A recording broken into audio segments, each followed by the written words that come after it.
Thank you very much for waiting, and thank you very much for taking your time to attend this briefing, despite your busy schedule.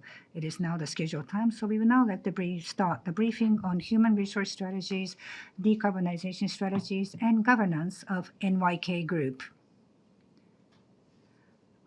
I'll be serving as your MC for today. My name is Okada from the IR Group.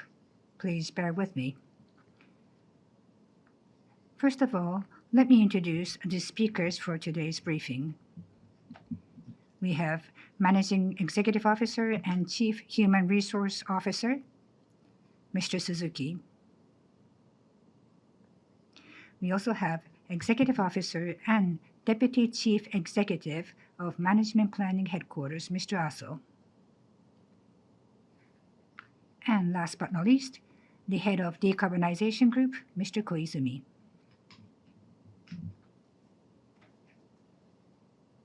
For today's briefing, in the first part, we'll talk about the human resource strategies of the group.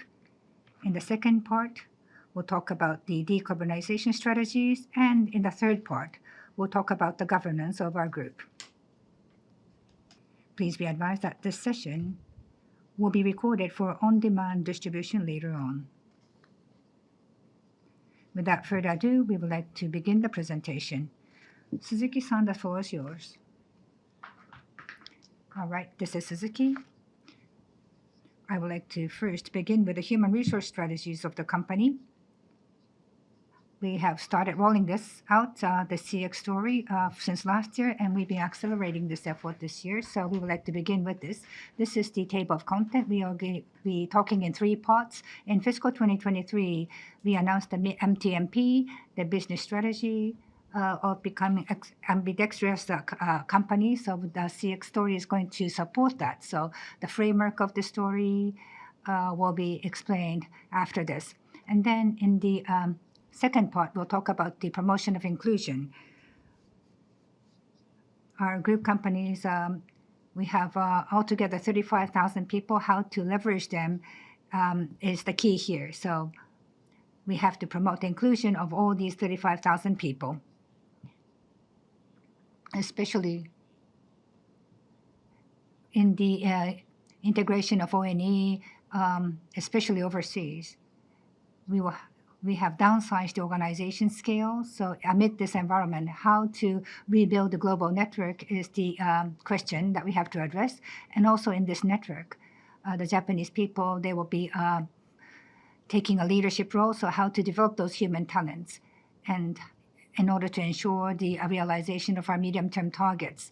That's what I'm going to talk about. And finally, how to monitor the progress and what are the KPIs to monitor the progress is going to be explained in the last part.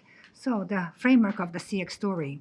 First and foremost, we would like to realize a human resource strategies that is tied to the business strategies. And that is about the advancement of existing core businesses and the evolution of the new businesses. We have to leverage the 35,000 employee base. And in that regard, we have to reinforce our human talents. So therefore, we will have to assign the right persons at the right place on a global scale. And therefore, we have to redefine the capabilities required of our human resources. Secondly, in order to reinforce our organization, these 35,000 people, they have to understand why they are here, why they're engaged in their own activities, and how does that relate to the MTMP of the company. So understanding that, they have to be motivated in their actual day-to-day work. So that is the aspiration that we would like to achieve. So we are going to consider how to redevelop the organization to this end. So we have to work on both sides, on talent development as well as organization development.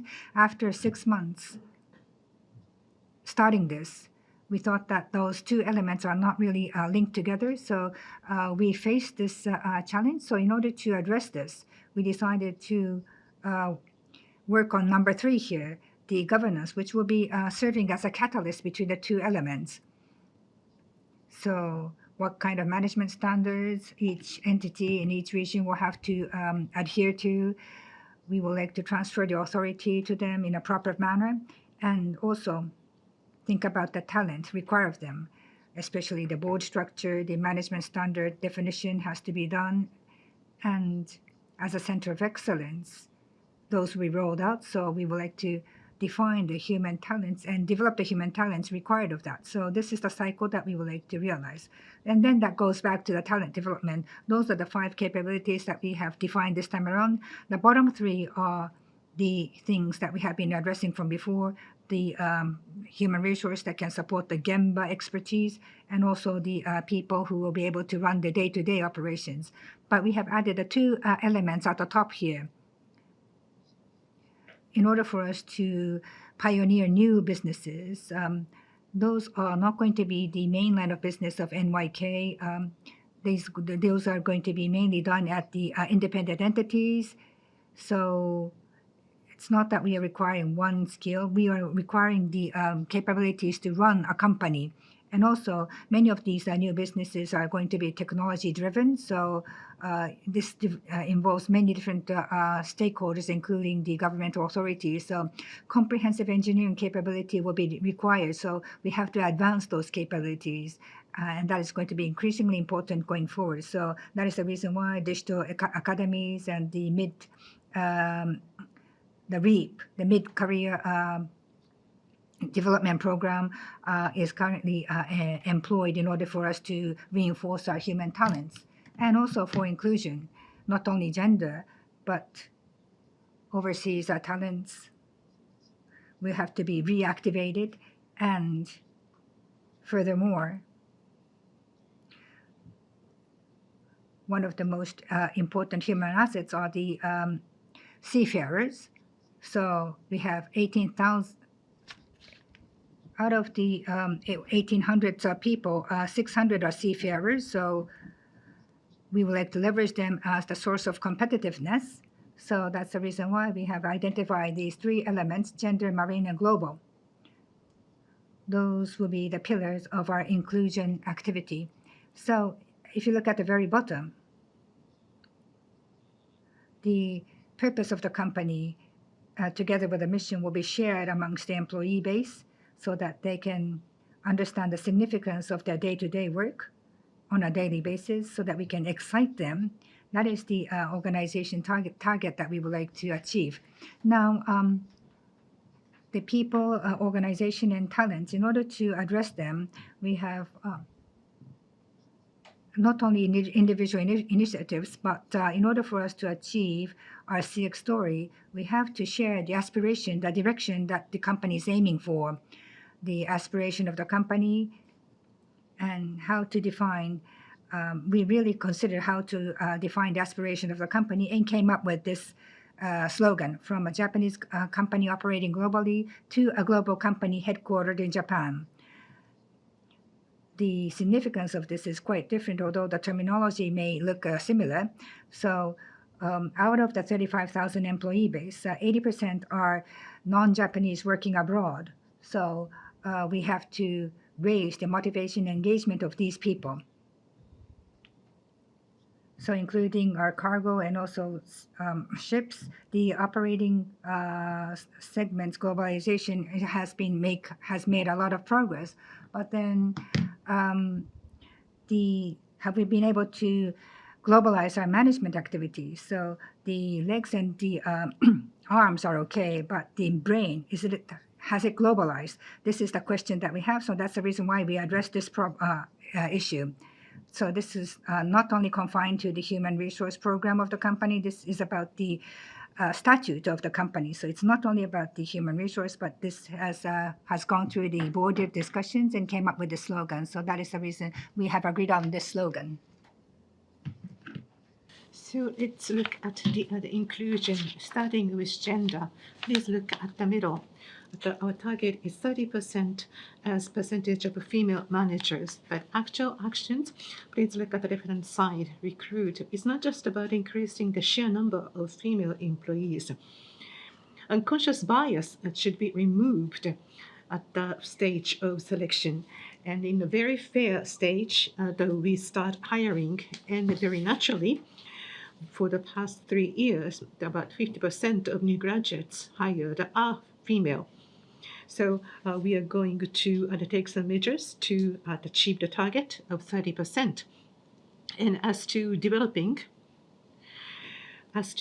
female candidates for managers, we have sponsorship or the career development support or the outside the development or the training opportunities for such outside the education. And ultimately, we would like to translate that into the cultural level.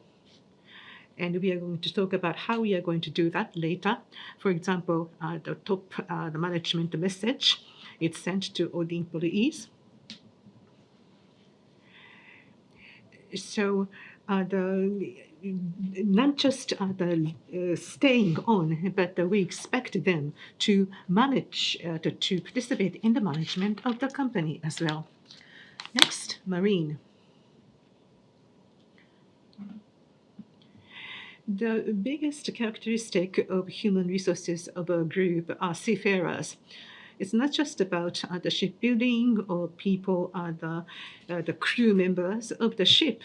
We should go beyond that. And by doing so, we get be dexterous the management will be the practical the target for us, not just buying something from outside. We can create it, develop it in-house. And as to secure personnel side, recently life work balance, because of the life work balance, we have a shortage of the seafarers. And so the question is how we can develop them in house. The graduates of NTMA that is the decreasing, and also we are working on the Japanese seafarers the training in house.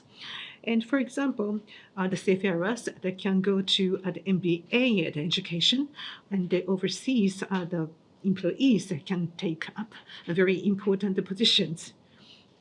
And that is the program to make that happen. And on the right-hand side, the decarbonization project or the DX-related the promotion the project, we are promoting onshore the work as well.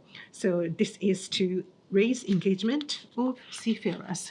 Next, on the global side, we have 35,000, 80% of which are non-Japanese, and we are aiming at to be a global company headquartered in Japan. So first, we're going to remove the ceiling when it comes to the career, hiring the global people through the cross-border assignment or global challenge program, posting in the public the site. And the global HR the positions, we have 2 people, a Singaporean and a Mexican. And as to enhancing engagement, we are going to continue to improve survey scores. And for that purpose, regionally and sectionally, there have been some activities. Now, to localize management, through the stronger governance, through delegation of authorities, we are going to stronger the local the management personnel. And for that, we are doing some engagement activities. Specifically, gender global, for each of them, we have measures or platform, and that is D&I promise. That is the platform to take up the diversified opinions for the management. So it is kind of a constitution for the company. More specifically, as you can see here,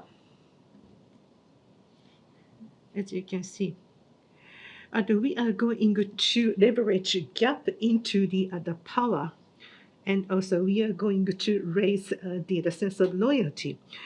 And as to behavior, day in, day out, and how we are going to translate these principles to the activities. And we are going to help that process. Earlier I mentioned about the DI, the diversity-related message from the top management.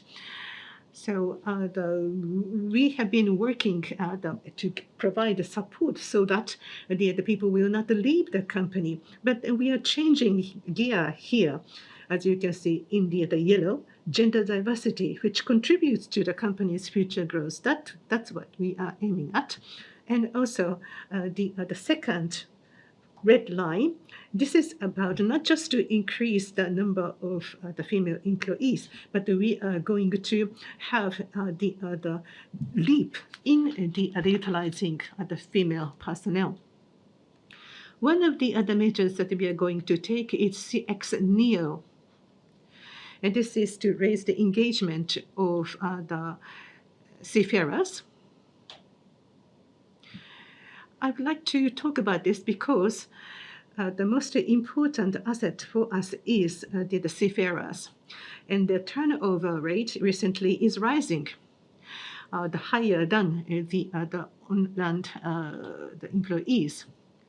So-called career plan and the life plan are misaligned, and the sense of family and understanding of career are changing, and the other people are struggling how to continue to work as seafarers, and that is the lowering the engagement level. On the right-hand side, the seafarers are in my case groups lifeline and source of competitiveness, and we need to leverage their capability. And for that, we are going to make it sure that the will become the company where people can work with pride and pleasure, passion and pride.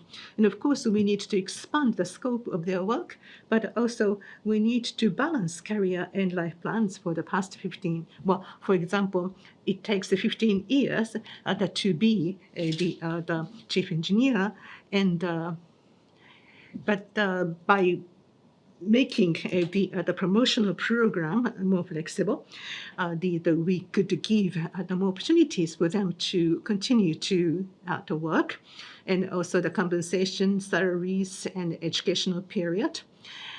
We are going to touch upon these elements as well. Next. Most important, the human resource investment. As I mentioned earlier, before our peers, we started in-house educational course in the Philippines. We have the academy already, so that we can educate the Filipino seafarers on our own. So that's a big investment. The graduates, as you can see here, and some of them are already captain. Such human resources now, actually, this person here is working at Marunouchi, engaged in the onshore the work. It is part of the CX realization where non-Japanese that is working in Japan for inland work. And the platform of our activities inspired impact group, the CHRO, myself is leading the activities to execute the CX and also the and-I promise, so that the deeper understanding is realized and to deepen the engagement in a global manner. And we have been discussing the various aspects. The top people of each region that come to forum, and the 25,000 out of 35,000 that using logistics CHRO is also involved as well. So the employees see that their bosses are engaged in the central decision-making the body, and that is encouraging, I believe, and we would like to continue such activities. And lastly, I would like to talk about the indicators to check the progress of these activities. So it's not really a KPI, but because it's very difficult to set the clear-cut objectives. So we just started this journey. So we would like to talk about the improvement compared to before. So we would like to focus on improving the numbers and keeping an eye on these progresses. For gender, we would like to look into the number of female hires. It's now close to 50% now. And Of course, mid-career hires is still limited, so this is a challenge that we will continue to have to address. As for marine human capital investment, we would like to spare no. We would like to focus on this, and also the engagement scores of the seafarers should be as high as the onshore people. And also for global, as I mentioned earlier, we would like to address the transfer between different positions, including non-Japanese. And of course, we would like to also offer job posts to achieve transfers inside the company. And the also for the transfer authority and localization of management, we would like to focus on the overseas local MD ratio. So through these indicators, we would like to monitor the progress of our CX story. Just briefly, that's all for myself, and that's the end of the presentation by myself, Suzuki. Thank you very much. Now, we would like to move on to the decarbonization strategy of the group. Koizumi-san, please begin. Yes, I would like to talk about the NYK Group decarbonization story that was announced on the 31st of October. I would like to talk about the progress report. NYK decarbonization story sets forth the decarbonization strategy for 2030, Scope 1 plus 2, Scope 2, 45% reduction compared to 2020. And by 2050, we will, for Scope 1, 2, 3 combined, we would like to achieve net zero. So we would like to share that target and also how to achieve them. And not only achieving them, the decoupling should be, we would like to decouple the growth from the reduction of emissions. So that's the reason why we have published this document. So after 1 year, the progress report shows the activities undertaken in the last 12 months. So for today, all this is written in English, so I might be speaking fast, but I would just like to focus on the overview of these initiatives. In the bottom part, you see the decoupling. If you look at the circle there, this is the theme of the report, the business activity and GHG emissions, how to decouple them is explained in this chart. If you look at the upper right, from the counterclockwise GHG reduction, we will work on this. And while realizing that, the reduced GHG will be transformed into trusted data and will be valued into a value that can be measured, and that we shared as Scope 3 and monetized, and we utilized as a force for further decarbonization. This is the cycle that we would like to achieve so that we can achieve sustainable growth and zero emission at the same time. That is the target that we have set forth here. And the next page, at the bottom right, if you look at the circle at the bottom right, what this indicates is that if you look at from the upper left in a counterclockwise, we will first monitor the GHG emissions, the emissions of the company, how much are we emitting. That's the starting point. And then from there, towards the achievement of the 2030 target, we would like to, we first came up with the measures to achieve the 2030 target. We would like to first maximize the energy efficiency and also use alternative fuels. And through these initiatives, we will be able to identify the challenges and address those challenges and overcome them, and then how to convert the GHG reductions into value through the CFP. And then, so the platform to achieve the carbon footprint, that's what is explained here. So next, then this is the initiatives that we are going to take specifically. So we talk about the maximizing energy efficiency and the use of alternative fuel. So this is the vision that we have for the GHG emissions in the future. This is a pathway to achieve that. If you look at the blue bar, this is Scope 1 plus 2, and most of them are Scope 1. Scope 3 is represented by the white bars. From 2021 up until 2030, 40% reduction by 2030. So on average, but 5% reduction per annum. So from 2021 2021 to 2030, Scope 1, 10% reduction, you can see here. So we are actually on track so far. And then thereafter, we will reduce the Scope 1 portion. And at the end of the day, if you look at the CDR, carbon dioxide removal, the transparent part there, achieving that, we would like to achieve net zero at the end of the day. The white bars are Scope 3. And 2025, it seems as though this is increasing, but this is not actually an increase. The Scope 3 comprehensiveness will be achieved, so therefore the total emissions of the entire group was accounted for here. This was not visible in the past, but this has become visible, will become visible in 2025, and thereafter we will address the reduction of Scope 3 as well. And then this part here, Tactus 1, is about the improvement of energy efficiency. And at the same time, we'll work on Tactic 2, the use of alternative fuels. So by 2030, we will achieve a 45% reduction. That is explained in this chart. And the next page. Here, I won't go into the details, but we have done a lot of investigations and came up with two methods.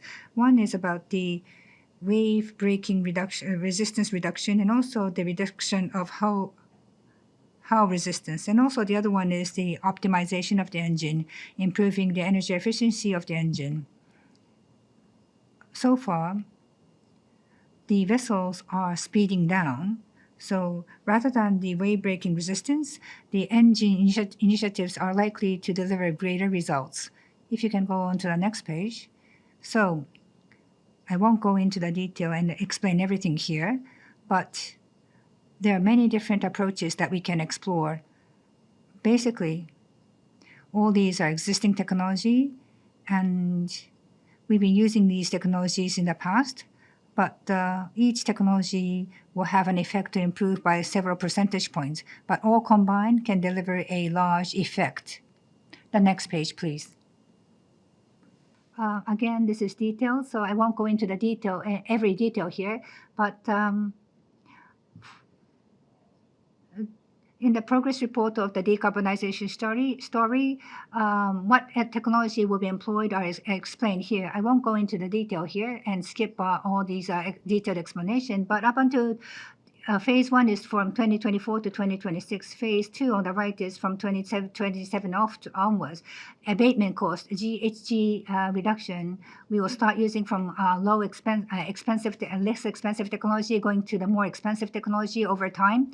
Phase 1 scrutinization is already over, so we'll start to phase 2. Phase 1, if you look at this, there are two things. WAPS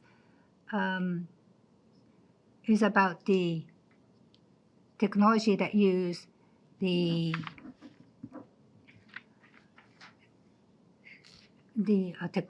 and the other one is a technology that will reduce the resistance at the bottom of the hull.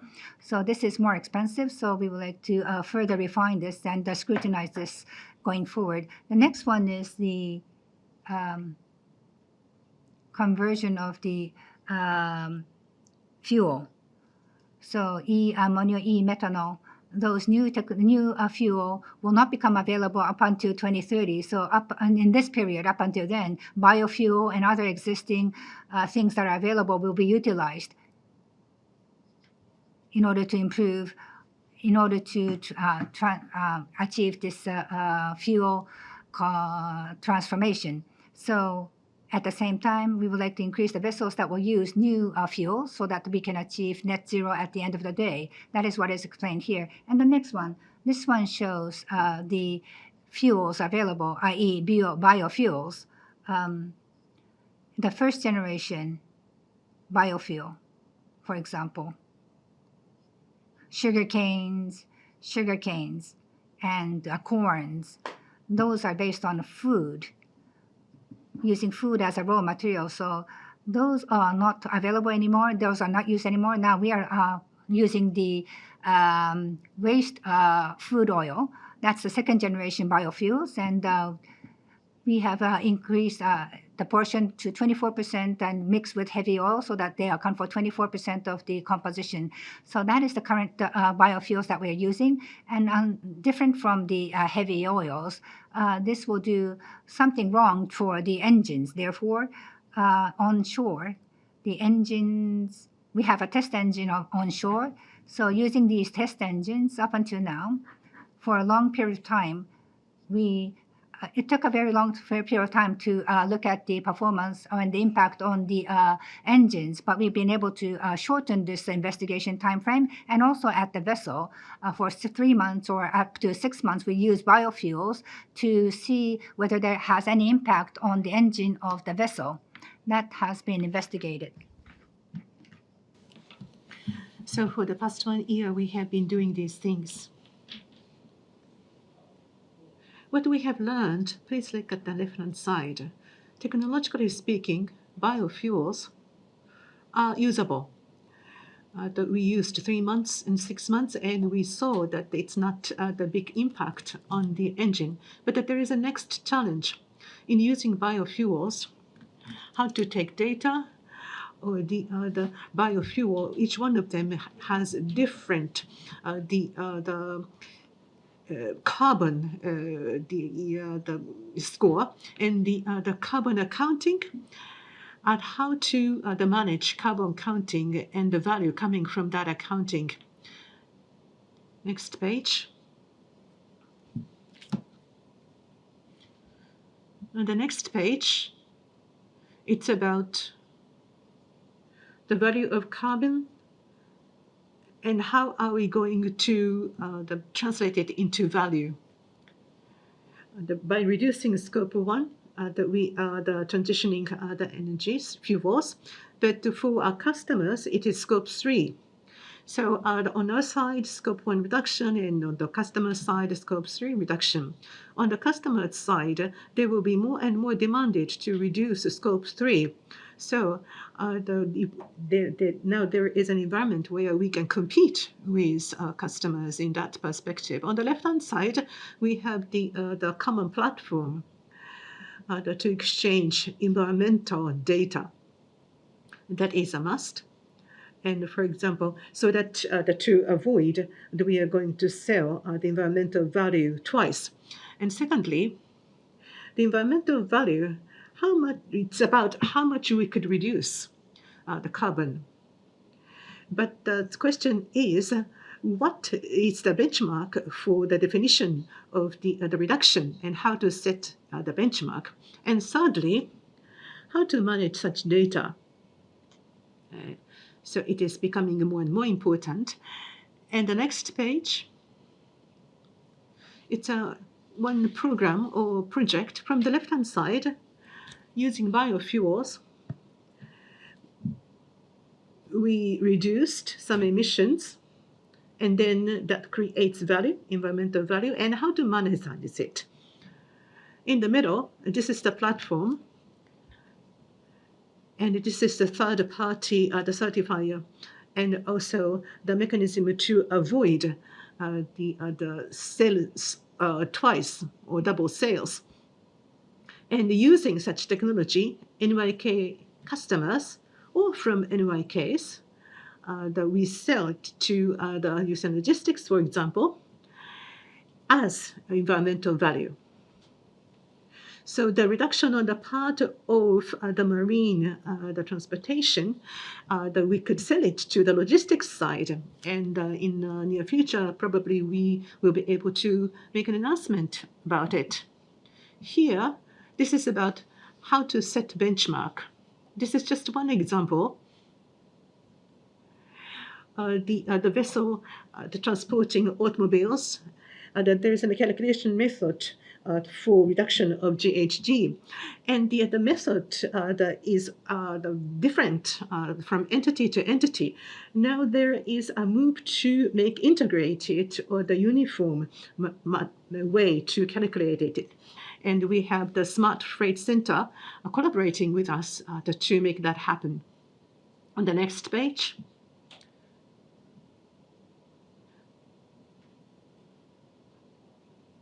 This is how to manage data.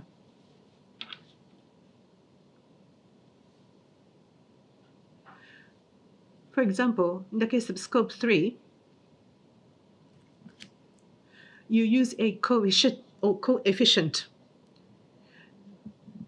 For example, we have this other cost that we use often, and there is a coefficient, the per ton, and that is the secondary data. But such number tends to be inflated. But by breaking down the cost, the such cost, that it will be the more visible about the cost side. That's the end of my presentation. I had to speak very fast, but those are the initiatives that we are taking and going forward. And we are going to continue to work, and every year, if possible, we would like to publicize about our activities. With that, I end my presentation. Thank you. Lastly, let us move on to governance. Aso-san, please. So I would like to talk about how we are strengthening our governance. First, let us look back our initiatives in the past. Top of the page, from the left-hand side. In 2015, we established corporate governance. There was corporate governance code, and that same year, we established corporate governance guidelines. And in 2018, we appointed an outside advisor in charge of evaluation analysis related to board of directors' effectiveness. And in the middle, 2020, we revised decision-making process on the other executive side and established the management meeting to clarify as decision-making authority for individual projects, and the final approval is given by the president. And as to the compensation scheme for directors, they introduced the performance-based monetary remuneration plan in 2022. In addition, for the short term, the performance-based incentive, we introduced monetary remuneration plan.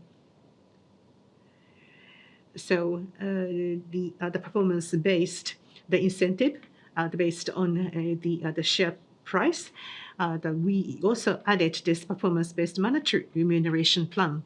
And in 2016, the nomination committee and the compensation committee was set, and the head is now outside director.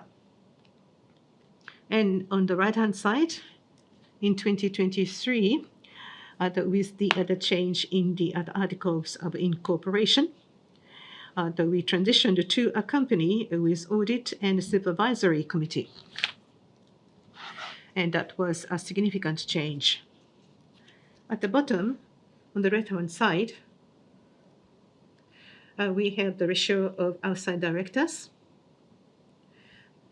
Outside directors that was launched in 2008, starting with just 2 outside directors, and in 2020, the 5 and 3, and in June last year, the audit and supervisory committee members became directors, which make the outside directors 6. So both the same numbers, 6 and 6, both for inside directors and outside directors. And on the right-hand side, we have ratio of female directors. We had only 1 female director, but the last year, it became 3, or 25%.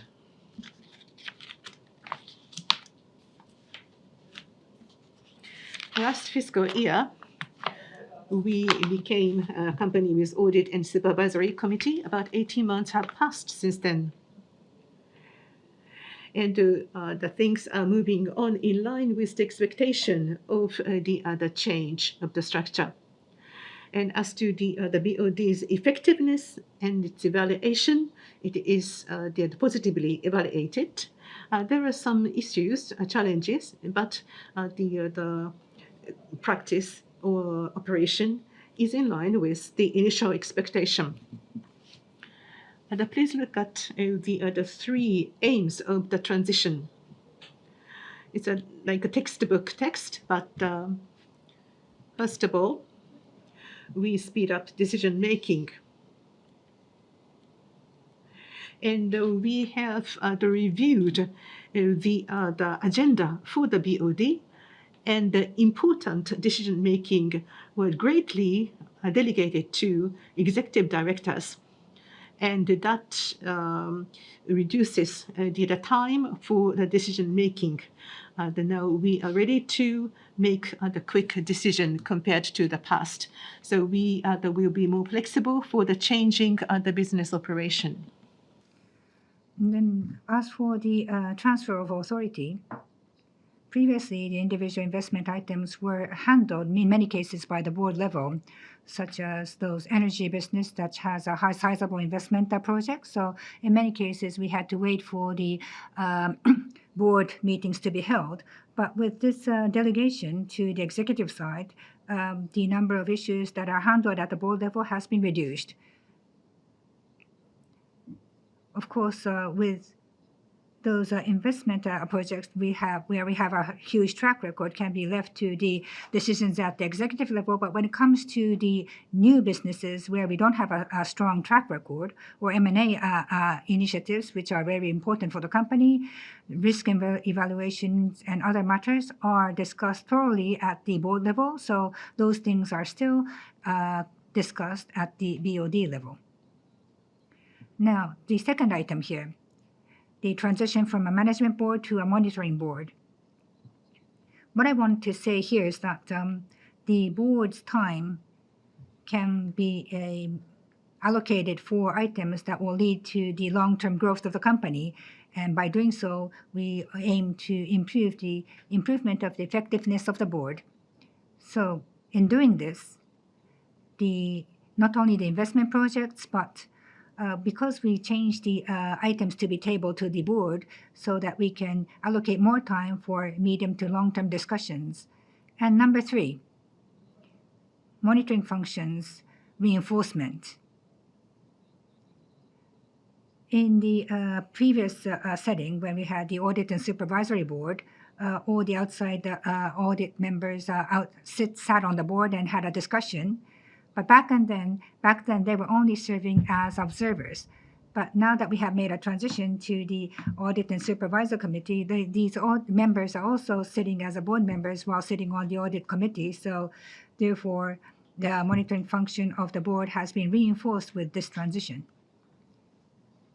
If you look at the box on the left-hand side bottom, as I mentioned earlier, previously,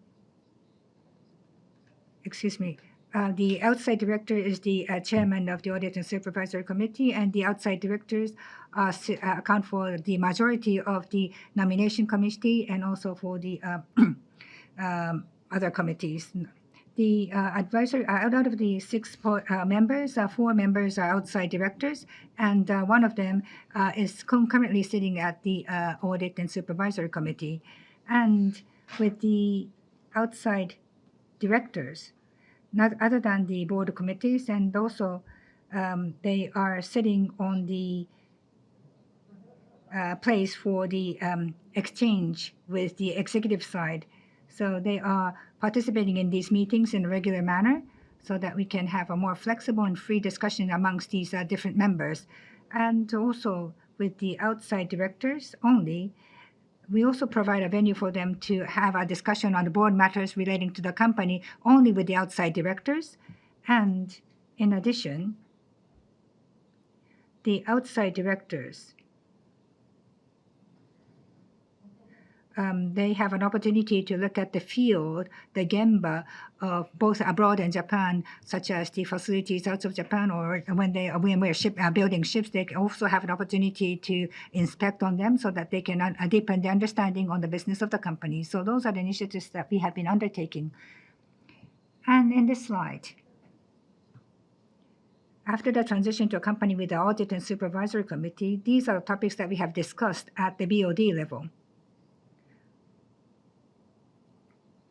As I said earlier, the investment for individual investments projects such as for ships, we have changed the standard to be a table to the board of directors. So in doing so, we have been able to delegate the authority to a large extent to the executives so that we can spend more time for strategic issues or the long-term issues at the board level. So that is the biggest difference that we have made this time around. If you look at the boxes at the bottom, these are the agenda items. Just as an example, on the left-hand side, this is the agenda items that are handled in 2023, and in 2024 agenda items are listed up on the right-hand side. So the BOD are discussing those items, and if we require repeated discussions, we have unofficial meeting by the board members to discuss further. So how do we select these agenda items? Previously, many things were predefined, so we just followed that predefined standard. But now that we have changed the institutional structure, we have been given more freedom. So in the beginning of the year, the board members spend extensive amount of time to formulate the agenda for the BOD. Of course, the executive side proposed some items. But now that we have entered the second year after this transition, there are increasing number of proposals coming from the outside directors. So compared to before, the board is more proactive in deciding the agenda items for the board discussion. I think that is the change that we have noticed this time around. And if you look at the left-hand side for 2023, the items for 2023, such as the GHG reduction targets, the new reduction targets, and also the ONE medium-term management plan or the CX stories. For those items,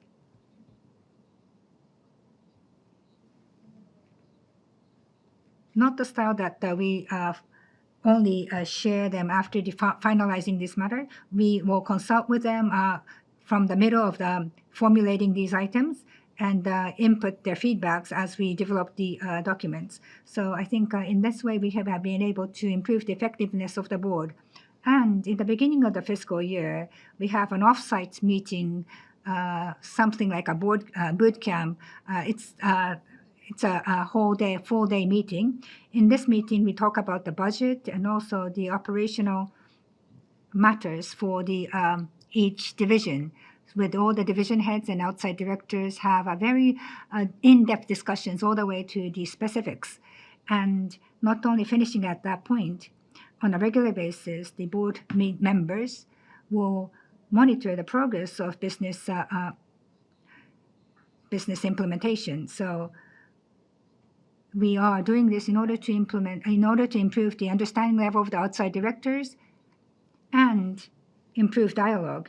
And a few days before the BOD meetings, we provide an explanation session for the agenda items 3 days before the BOD meeting so that we can provide the necessary information that will allow them to have a fruitful discussion. And in this pre-explanation session, the chairman of the board will also attend those sessions so that all the points of discussion will be understood by the members beforehand so that we can have a more smoother meeting on the day of the board of directors. In doing so, we believe we have been able to improve the effectiveness of the board discussions. The next slide, please. This is the last slide. This shows the composition of the board of directors. The left-hand side, 7 names. Those are the directors who are not concurrently serving as the Audit and Supervisory Committee. And the right-hand side shows the 5 members who are concurrently sitting on the Audit and Supervisory Committee.